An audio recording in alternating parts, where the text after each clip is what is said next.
that this is a forum designed to solicit testimony about the issues to be considered when reviewing the appropriateness of disposal of waste resulting from hydrofracking, from hydraulic fracturing. There are currently several pieces of legislation pending in the state legislature. I am grateful for the strong participation of Senator Cecilia Kachik, who is the co-chair of this forum, and I want to extend my thanks to Senate staff for my conference for much hard work in putting this forum together, particularly Mr. Andrew Castiglione. I also want to extend my thanks to Mr. Joe Glazier from Senator Kachik's office and Ms. Jamie Romeo from my own office. We have a number of people here today to provide testimony. And in the interest of assuring that we have time for all participants to be heard, I would ask that each speaker try to confine their comments to no more than 10 minutes or so. To the extent that that is not sufficient opportunity for all relevant points to be made today, or all perspectives aired, I invite any interested member of the public to send materials to the members of the Environmental Conservation Committee directly, or to my office, and I'll forward to the members of the committee. This forum emanates from our concern that there may be a lack of awareness about what is currently being done with the waste products of hydraulic fracturing activities in New York State, and whether there's a need for legislative response to hydraulic fracturing waste disposal in New York. I want to acknowledge the presence in the room here today, several of my colleagues. I see Senator Terry Gibson, as we're going to hear from in just a moment, and also my co-chair, Senator Kachik. At this time, I'd like to ask Senator Kachik to make some initial remarks. Thank you, Senator O'Brien, and I think this is a really important forum to have. As you know, I had legislation that was before the Environmental Conservation Committee last week, and it was defeated. And I really want to make sure that the public knows and that my colleagues in the Senate and Assembly understand that New York State is already receiving waste products from Pennsylvania where high volume hydraulic fracturing is taking place. And we should really be able to understand the importance of this, because if we don't understand how dangerous this product is, how it's being transported, how it's being processed, where is it being stored, where are we dumping this material, it is incumbent upon us as legislators to get to the bottom of this, really understand what's going on, and make sure that we have regulations in place to make sure that this is done safely. Because we do not allow high-volume hydraulic fracturing to take place here in New York State, it makes no sense to me to allow a waste product from this process in Pennsylvania to be transported here, which is why I did my bill, which is Senate Bill 5123A. It's very simple. The purpose of that legislation is to prevent the disposal of high-volume hydraulic fracturing waste from being transported or disposed here in New York State. I look forward to the people who will be presenting information to us, and I want to, first of all, thank you for being here and sharing your expertise. And thank you for putting this forum on, Senator O'Brien. Thank you very much, Senator Kachik. Also with us today is Senator Terry Gibson, who sponsored several pieces of legislation on this subject. And I've also asked Senator Gibson if he could make a few remarks as well. Thank you, Senator O'Brien. I appreciate you putting this together today. I'm happy to be here with my colleagues to discuss this very important topic. Before I was even elected to the Senate, I was very interested in this topic and took a tour over to Troy, Pennsylvania, where an enormous amount of hydraulic fracturing has been going on for quite some time, and really had the opportunity to tour a variety of sites and learn a lot about it. And one of the things that I learned about the fracking process during that tour is something that I just feel like we don't talk enough about, and that's the fact that the amount of water that is brought back to these fracking sites and where it comes from, the reservoirs and rivers that it comes from, the millions and millions of gallons of water that it contains when they do this. You know, the first step of the process is to actually add some of the toxic chemicals they use in the fracking process to that water. And I always think that we're making a mistake here in arguing about this, and that we've actually polluted the water at that particular time. That water is now contaminated. So the argument that we're all having now is about how much more water we're going to pollute with polluted water that used to be clean water. And I just think that point cannot be made enough, and I hope we have a chance to talk about it today. We do have this water that comes out of the process, which is really good for nothing. And the idea that we would want to use it on our roads to de-ice the ice, to me, is just unacceptable, and that's why I'm happy to carry a bill along with Assemblymember Buckball to make sure sure that doesn't happen in New York State. And I have another bill with Assembly Member Avenatti that would keep that same water out of our waste treatment plants and out of our dumping facilities here in New York State. So we have a lot of work to do in this area, and I look forward to hearing testimony today. Thank you, Senator Gibson. Before we start with our panel, I also am very pleased to introduce Senator Bill Perkins, who is also here with us today. And Senator Perkins, if you would share some remarks before we start, that would be great. Thank you very much.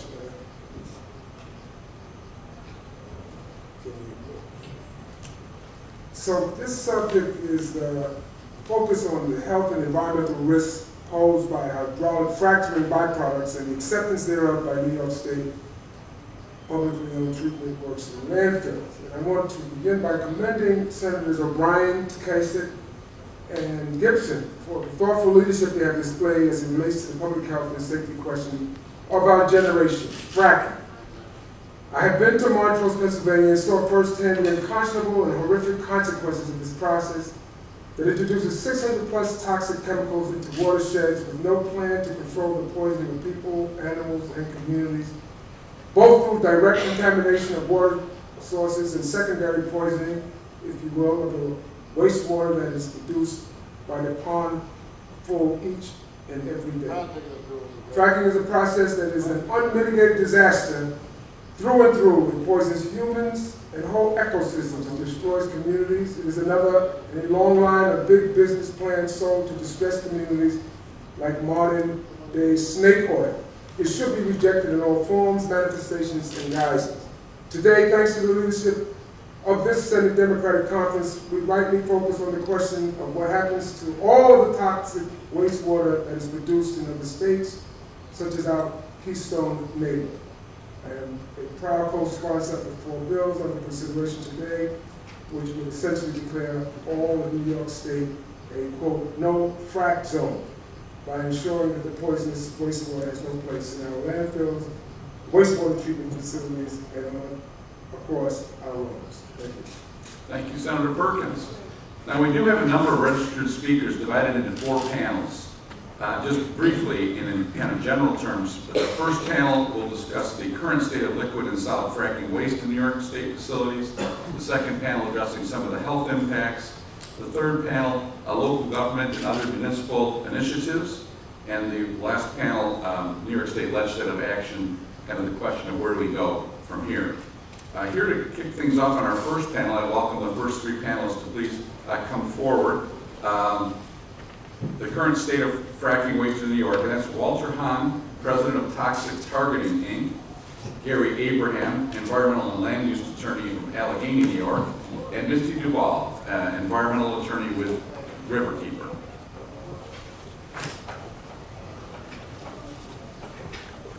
And when you're ready, we'll start with Mr. Hahn, if that's when you're ready to go, sir. Thank you very much. Good morning. Thank you very much for inviting me to speak to you today. My name is Walter Hang. I am the president of Toxic Targeting, an environmental database firm in Pittsburgh, New York. My firm's state-of-the-art geographic information system maps and profiles more than, believe it or not, 700,000 known potential toxic sites in New York using local, state, and federal government data. We provide services to many of New York's most respected engineering and environmental consulting firms, government agencies, public drinking water supply systems, attorneys, and home buyers. Thank you again for the opportunity to comment on natural gas and oil extraction wastewaters generated or disposed of in New York, notably flowback and produced wastewater, also known as brine. Documented to be contaminated with toxic metals, petroleum hydrocarbons, radionuclides, and dissolved solids. My firm has been compiling government data about these hazards since 2009. I commend your efforts because I believe that this issue warrants New York's utmost attention. The Department of Environmental Conservation, DEC's de facto shale gas extraction moratorium remains in effect pending adoption of comprehensive public health and environmental safeguards pursuant to a supplemental generic environmental impact statement SFS permit guideline proceeding that has yet to be completed. Moreover, that SFS cannot be adopted until the Department of Health completes a quote review, close quote, of DEC shale gas, quote, health impact analysis, close quote. That proceeding began in September 2012 and has a dubious future because Health Commissioner Dr. Nirav Parshaw recently resigned before he could complete it. Both the SGICE and DOH review have received intense criticism due to major shortcomings, notably a failure to resolve gas extraction wastewater problems. That is why your forum could not be more timely. DEC states on its Marcellus Shale homepage, quote, as a result of New York's rigorous regulatory process, the types of problems reported to have occurred in states without such strong environmental laws and rigorous regulations haven't happened here, close quote. That key assertion is the rationale for only, quote, supplementing, close quote, DEC's 1992 GICE, instead of requiring an entirely new GICE to be adopted before permitting Marcellus Shale gas fracking to begin. With all respect, DEC's own data document that its assertion is factually incorrect and deliberately misleading. I believe that this self-serving myth must be rejected along with DEC's fatally flawed revised draft SGICE. For example, the irrefutable truth of the matter is that for decades, DEC's gas and oil extraction wastewater regulatory program has A, permitted publicly owned treatment works, POTWs, to accept tens of millions of gallons of extraction wastewater, even though those facilities are neither designed, constructed, nor maintained to remove toxic pollutants documented to be present in that wastewater. B, fail to haul gas extraction wastewater dumping into, quote, brine pits, close quote, even though that practice was required to be halted more than 25 years ago. C, fail to investigate and clean up thousands of reported extraction wastewater spills, even though they do not meet applicable cleanup standards. And D, authorize tens of millions of gallons of highly contaminated extraction wastewater to be spread on roads for dust control, de-icing, and roadbed stabilization. Management of gas extraction byproducts is critically important because in the autumn of 2008, inadequately treated gas extraction wastewater, quote, passed through, close quote, multiple municipal treatment plants into the Monongahela near Pittsburgh. As a result, more than 850,000 people were unable to drink public water drawn from that river during the biggest drinking water contamination crisis in our nation's history. So let me be clear. The key thing to realize is that virtually all gas production wells are currently fracked in New York. So the key difference is that fracking a conventional vertical gas well requires tens or hundreds of thousands of gallons of fracking fluid, while fracking a horizontal shale gas well requires approximately 3 to 5 million gallons of fracking fluid. Gas extraction generates two types of wastewater, flowback and produced water, otherwise known as brine. After the fracking process is complete, the pressure on the pumping system is relieved. According to DEC, approximately 5% to 35% of the fracking fluid reportedly flows back out of the horizontally hydrofracked Marcellus Shale well, for example, in Pennsylvania. This wastewater is called flowback, raised flowback, essentially vary by geologic formation. However, if gas flows out of the well, it is accompanied by what's called produced water, otherwise called brine. It's very salty. This material is collected in tanks or dumped into, quote, brine pits, close quote, at the well pad during the lifetime of the well. A conventional gas well typically generates 1 to 3 barrels, or between 42 and 126 gallons of brine per day. And brine production increases over time. So in recent years, in New York, there are approximately 7,000 existing gas production wells that have generated flowback and or produced water, and about a comparable number of oil production wells have generated produced water. There's currently no regulatory system to track those wastewaters from cradle to grave. As a result, the volume and fate of those wastewaters is unknown to environmental authorities. So these wastewaters have very high levels of total dissolved solids, up to 413,000 parts per million in Pennsylvania. That's about 41%. So the wastewater is almost half solids. And these constituents include sodium chloride, bromide, a wide spectrum of toxic metals, including lead, barium, mercury, chromium, and it's essentially radioactive. And these are elements, so they never break down. In addition, the wastewater contains petroleum hydrocarbons, notably in the diesel range, and these have been recorded up to 72,600 parts per billion in gas drilling wastewater produced in West Virginia. And benzene, for example, a known human cancer-causing agent, was reported in this wastewater, generating in Pennsylvania up to 660 parts per billion, and the maximum contaminant level for benzene in New York State drinking water is 5 parts per billion. In addition, it has a wide range of naturally occurring radioactive materials: radium-226, 228, 224, thorium, radon. So this is, as you can imagine, very, very contaminated material. Unfortunately, it's now documented that DC failed to prevent literally tens of millions of gallons of gas extraction wastewater from being discharged into publicly owned treatment works, notably Auburn, New York, which accepted 16 million gallons of gas well drilling process wastewater from just July 1st, 2009 to June 30th, 2010. And I provided a list of the firms that generated that wastewater. So after the New York Times reported this practice, based on information I gave for Ian Urbina, the city of Auburn adopted a ban. But then when leadership in that organization changed, they rescinded the ban and they tried to accept the gas drilling wastewater again, probably because they wanted to earn money. And so the U.S. Environmental Protection Agency required Auburn to conduct what's called a headworks analysis before they could accept the wastewater to make sure that the plant could handle it. And that report just came out in the last few weeks. And it basically concluded that no gas drilling wastewater should be accepted at the plant. Quote, the headworks analysis performed herein indicate that the Auburn Water Pollution Control Plant does not have the additional capacity for the acceptance of hauled vertical natural gas well wastewater due to excess chloride loading to the plant.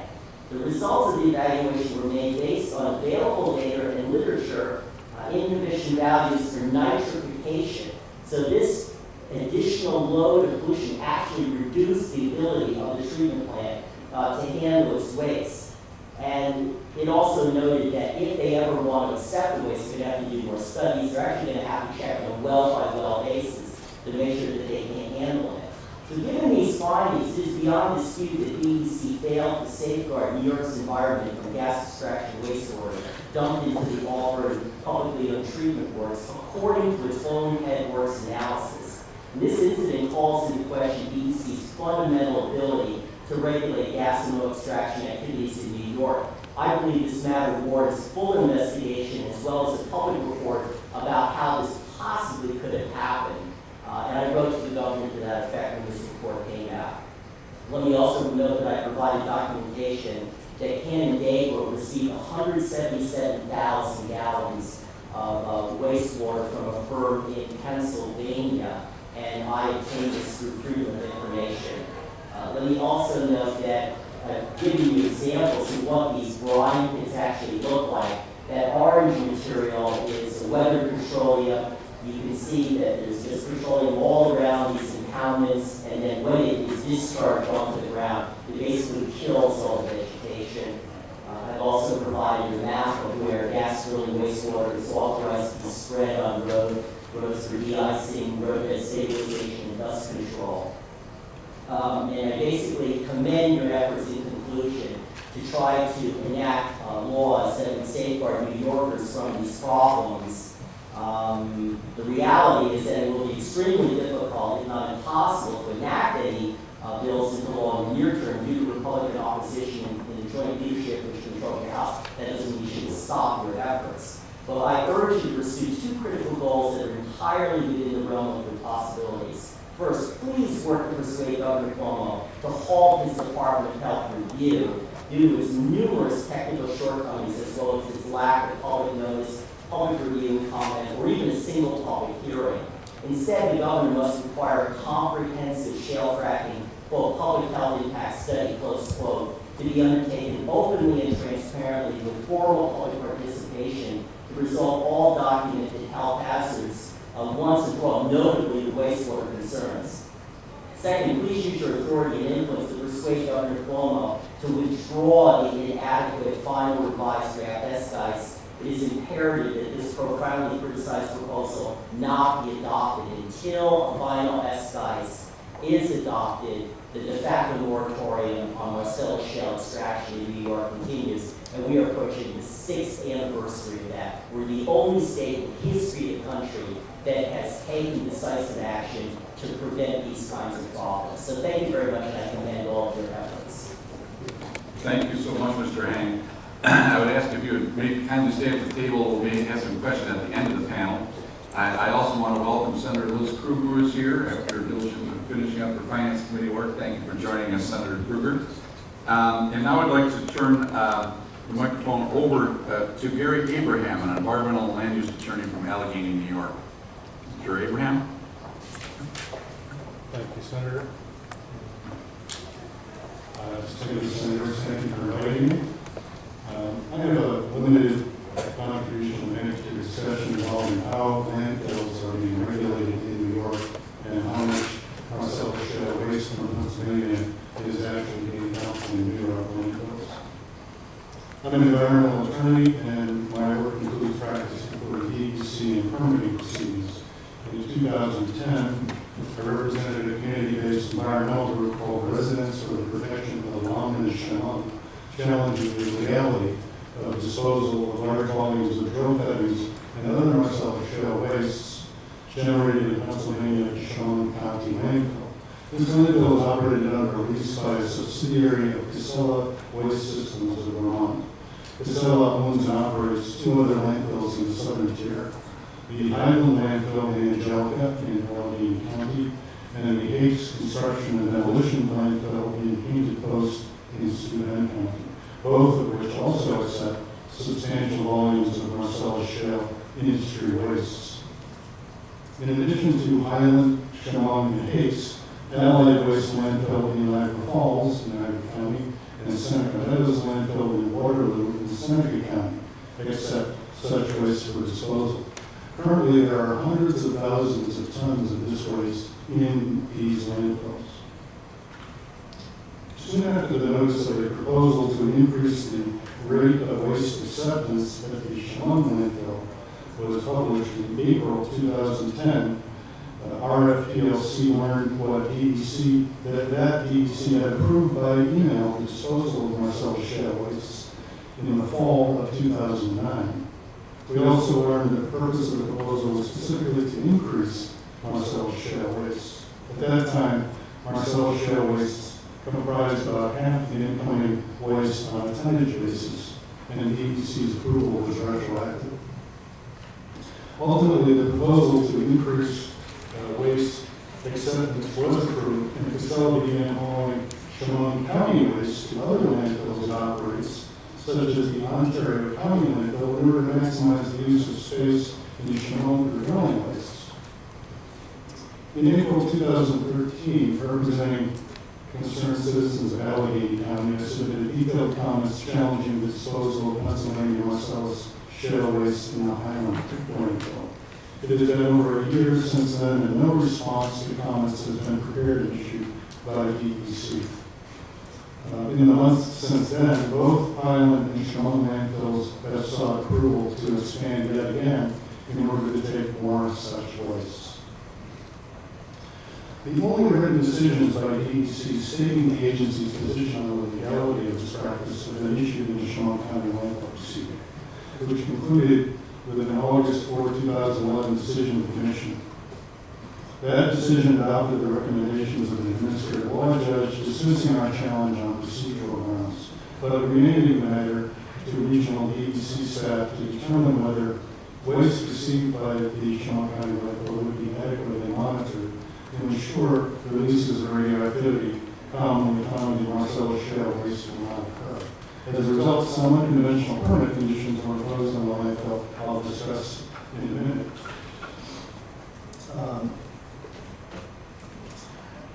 The law in New York is this: low-level radioactive waste may not be disposed in a New York landfill if it is also processed and concentrated. In that case, the waste must be transported to a licensed low-level radioactive waste landfill. There are no such landfills in New York. And those who have detected excessive radioactivity have been redirected away from landfills in Pennsylvania. In fact, between 2009 and 2012, radiation portal alarms were triggered at Pennsylvania landfills over 1,000 times due to Marcellus shale wastes.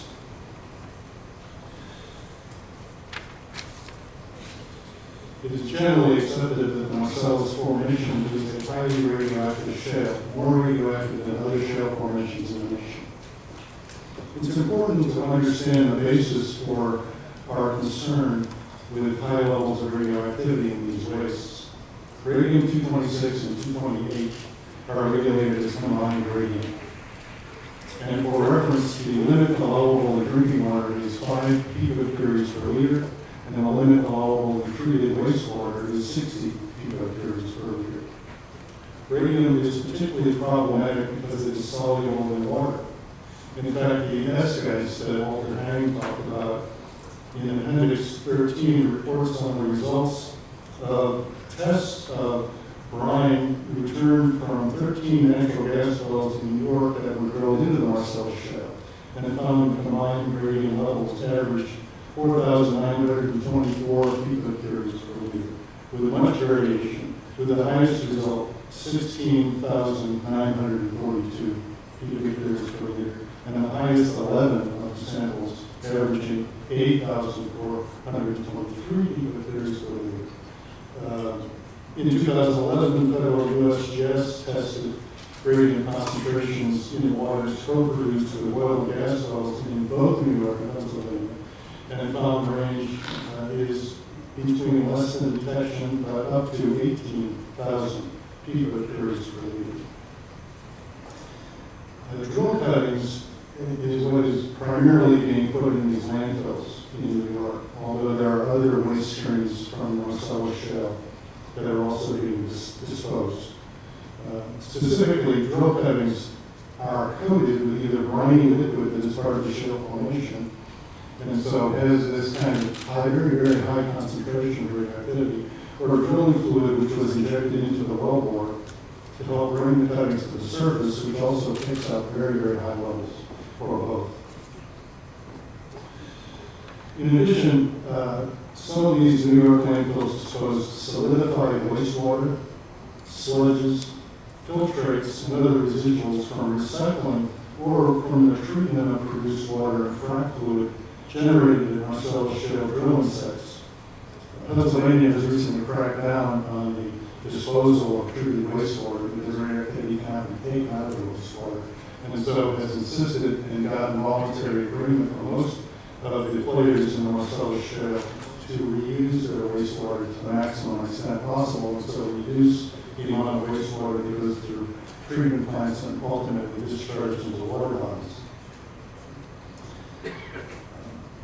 In fact, Casella, which operates, as I say, 3 of these landfills in New York that take this stuff, operates a liquid solidification facility at the Highland landfill in Allegheny County, taking liquid waste, solidifying it, and dumping the solids into its landfill.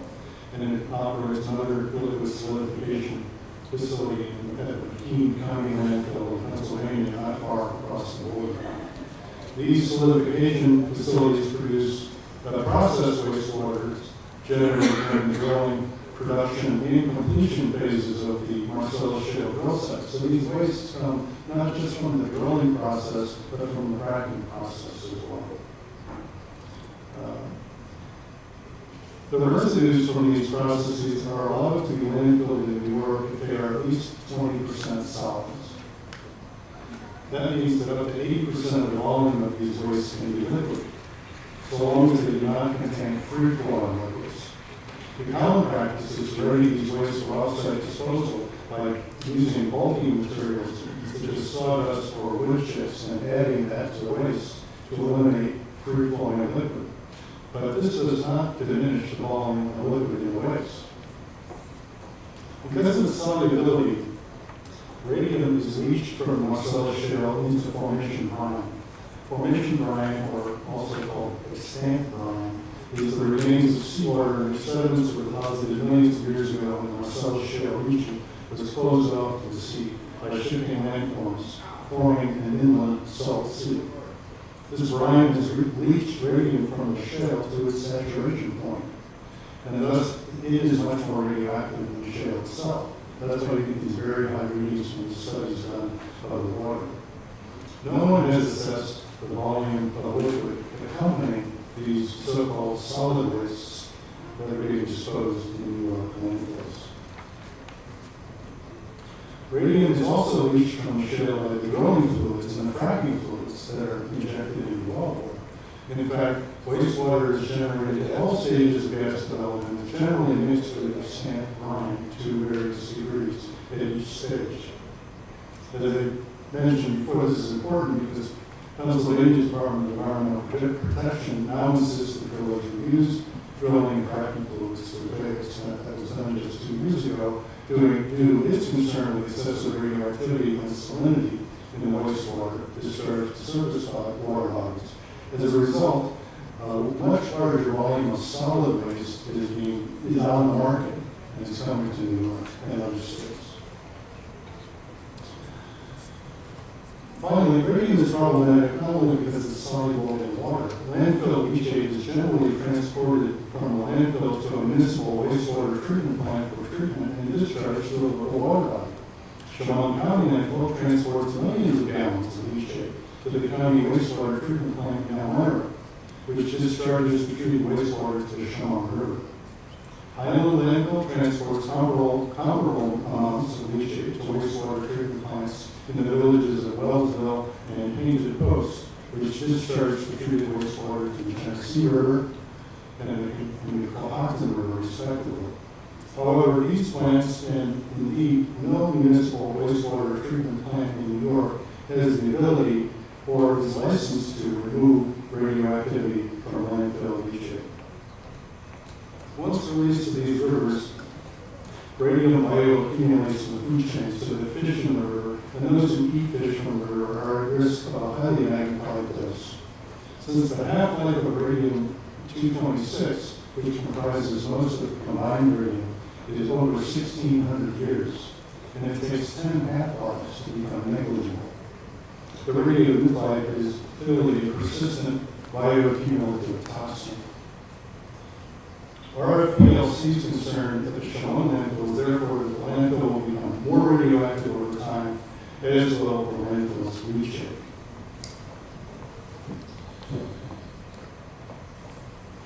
The prevention of releases of harmful radionuclides is governed by New York's and DEC's regulation of NORM, naturally occurring radioactive materials. However, in the Chemung County landfill proceeding, DEC took the position that Marcellus Shale wastes are not processed and concentrated. Remember, the New York regulation says NORM is defined as naturally occurring radioactive materials that are also processed and concentrated. So DEC's position amounts to saying this is not NORM. In addition, DEC took the position that these wastes are not much more radioactive than surface soils. So they would not even need to be landfilled. They could be, quote, left on the ground, which is how DEC testified in that proceeding. The outcome of the proceeding was that the presiding administrative law judge recommended that our concerns be dismissed because the proceeding was held to consider Casella's request that it be allowed to accept a higher volume of waste. But RFPLC's concerns address the quality of the waste. RFPLC's request that the landfill is permanently modified to avoid the risk of releases of radioactivity by limiting the kind of waste it accepts was therefore deemed, quote, irrelevant. All that was at issue in the proceeding, according to the ALJ, was whether to allow an increase in the waste acceptance rate, meaning rate of acceptance of waste that were already approved. Our PLC appealed the recommendation to the EPC commissioner, who rejected the appeal. However, to his credit, Commissioner Martens stated in his decision that serious questions about the risk of releases of radioactivity were raised, and therefore he remanded the matter back to the EPC regional staff to determine the adequacy of monitoring to ensure that levels of radioactivity and waste disposed at the landfill would, as staff insisted, be close to background levels and thus pose no risk. As a result, staff added radiation portal monitors like they have in Pennsylvania, and a requirement to test the landfill's leachate for radioactivity twice annually. The results of 4 rounds of sampling and analysis of leachate at Shawano landfill are now available, and these results show that combined radium concentrations in the leachate are progressively increasing. Combined radium in Shawano County landfill's leachate now exceeds 4 picocuries per liter and is trending upward. In addition, at the Highland landfill, concerned citizens of Allegheny County have begun collecting samples of off-site runoff. The results of analysis of samples of at least one sample of runoff from a stream exiting the site have exceeded 9 picocuries per liter. In addition, at least one load of Marcellus shell drillings was turned away from the Allied Waste landfill in Niagara County last year after it set off the radiation portal alarm and direct measurements of radioactivity in the truck showed that it could not be landfilled. So that truck load was turned away. These results can disconfirm conclusively the EPC's assertion that waste accepted for disposal of these landfills are no more radioactive than background. The results confirm our PLC's and concerned citizens of Allegheny County's concerns that releases of radioactive radium into local water bodies is occurring because it runs right through, as Walter Hang said, it passes through the wastewater treatment plants it's sent to. And it supports their concerns that ingestion of fish caught downstream from these releases could expose people to carcinogens. The reluctance of the EPC to regulate these wastes as norm, because, as I say, EPC's current position is this is not the norm. Stands in contrast to Pennsylvania and the United States EPA. In 1999, the National Research Council established a committee to evaluate EPA's guidelines for assessing exposure to norm and TENORM, or technologically enhanced norm.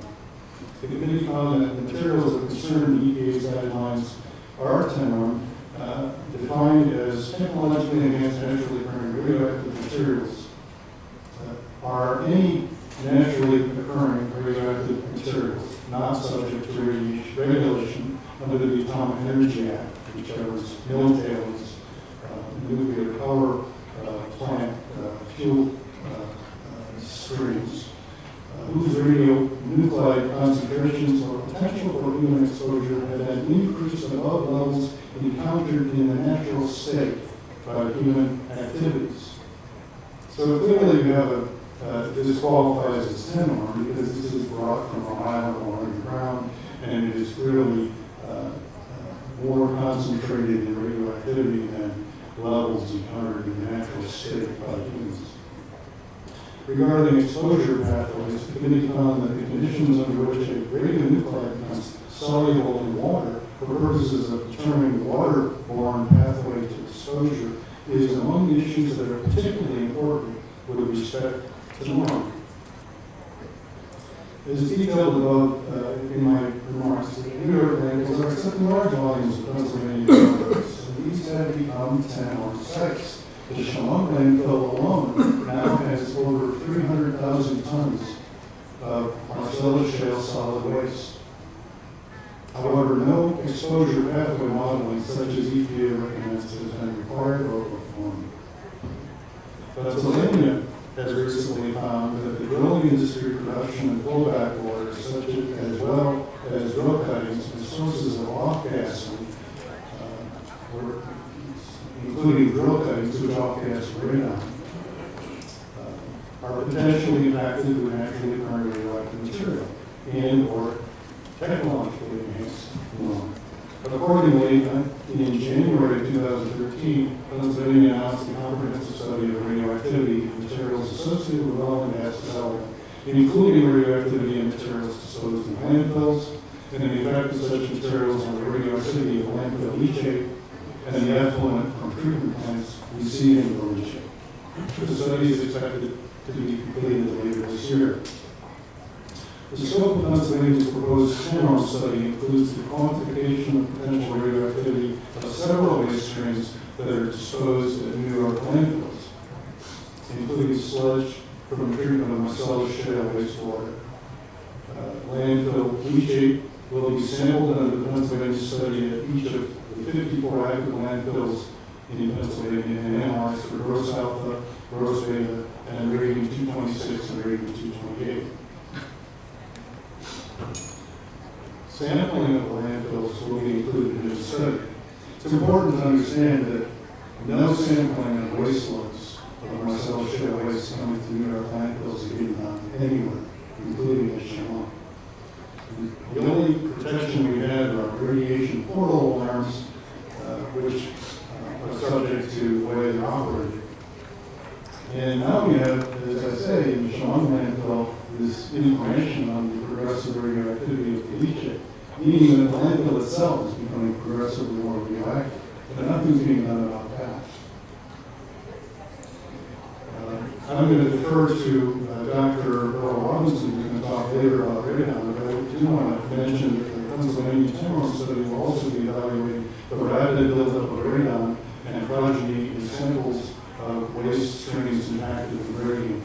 Based on their concern, and I'll quote, the evaluation of waste containing radium-226 is subject to the buildup of radon gas and the other short-lived progeny of radium-226, complicating any decision made to transport or dispose of such materials based on an exposure rate survey of the container. I'll repeat, nobody's looking at the container in New York. In closing, I want to just say New York has implemented a facto moratorium on fracking until health and environmental agencies adequately understand its most serious potential impacts, including the impacts of mismanagement of fracking waste. New York's, the DEC's ASCII has been unable to provide the agency with a basis for determining whether and under what conditions fracking might be permitted. Despite this, little or no additional study, DEC has approved opening the doors of the state's landfills to liquid and solid fracking wastes. Thank you. Thank you, Mr. Abraham. Thank you very much for your detailed testimony. And if you would kindly stay at the table too, we have questions at the end of the panel. Our final speaker of the first panel is Mr. Duval, an environmental attorney with Riverkeeper. Thank you for being here. Appreciate it. Good afternoon, Senators. Thank you very much for convening this forum and the opportunity to speak today. My name is Mr. Duval. I'm staff attorney with Riverkeeper. We're a member-supported watchdog organization dedicated to defending Hudson River tributaries, protecting the drinking water supply in 9 million New York City and Hudson Valley residents. Riverkeeper is actively involved in advocacy surrounding the issue of hydraulic fracturing or fracking, in particular because of its potential impact on the state's water supply. We share the concerns with many of our colleagues here today who have testified and will testify about the importation of fracking waste from Pennsylvania and its disposal at landfills and wastewater treatment facilities. My testimony today will focus on a related issue that has been raised by my fellow Baltimore already. The disposal of liquid or the reuse of liquid waste from low volume, vertically fracked oil and gas wells and from natural gas storage on New York roads for de-icing, dust control, and road stabilization, and its potential to adversely impact our health and environment. I will also speak about the successful efforts of a growing number of New York counties that have passed local measures banning the use of this waste on their roads and banning its disposal in their wastewater treatment facilities. Fracking wastewater includes flowback fluid, the fluid that returns to the surface soon after a well is fracked, and a production line, which is wastewater